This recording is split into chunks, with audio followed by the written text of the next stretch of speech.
let's hope for the best and go for the ride. Yeah, I mean, yes, pretty much. Let's enjoy the ride. Is I think my philosophy at this point. Because I mean, honestly, there seems to be just an inexorable progress here in AI and in robots. That But even if I wanted to stop it, I couldn't. you mean the end of humanity? Well, in the long run, we're all dead, of course. So I mean, according to the standard model of physics, the end of the universe is a long, boring, sort of thin, gray soup of gradual cooling. Meaning it's sort of the heat death of the universe is called. So now, if the heat death of the universe is in fact the outcome for our reality, then it really is all about the journey. Would you go into one of your rockets if you thought there was a 10 to 20% chance of it blowing up? Yes, but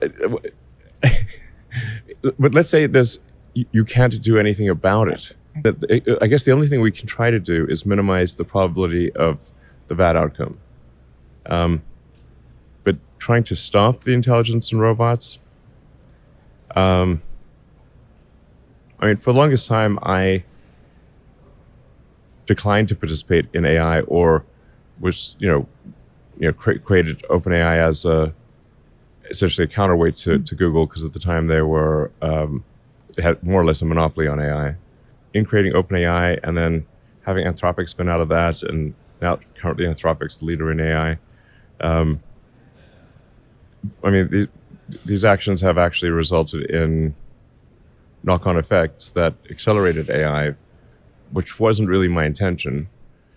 So it just seems like all roads lead to acceleration of AI. So then I'm like, okay, well, you can just sort of be sad about it or join the club, I suppose. Club. If you can't beat him, join him, Yeah. My recommendation to Demis, because I talked to him for a few hours before he published his piece, was that the most immediate thing that we could do is to have the leading AI companies at least just meet. We'll have some sort of call once every few weeks, and just discuss any safety and security issues. But that's where I think the competitors can keep each other honest.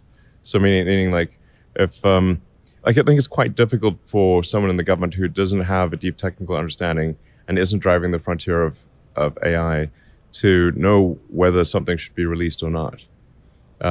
However, the competitors, I think, can if given sort of a week or two to review a new model, can highlight issues and have an incentive to keep all the competitors have an incentive to keep the others honest. Okay. If there's something else was worrisome and that company was not doing anything to address that risk, then that would be the moment for government to step in. Well, I think it'd be good to do that. I think, 6 months is a long time. So you think shorter than that? Well, I mean, there's so many AI breakthrough announcements, sometimes multiple per day. I mean, how many were there last week? A lot. I lost track. Yeah, a lot. Yeah, I would recommend that we at least have some sort of informal, weekly or biweekly call, and that, like I said, just that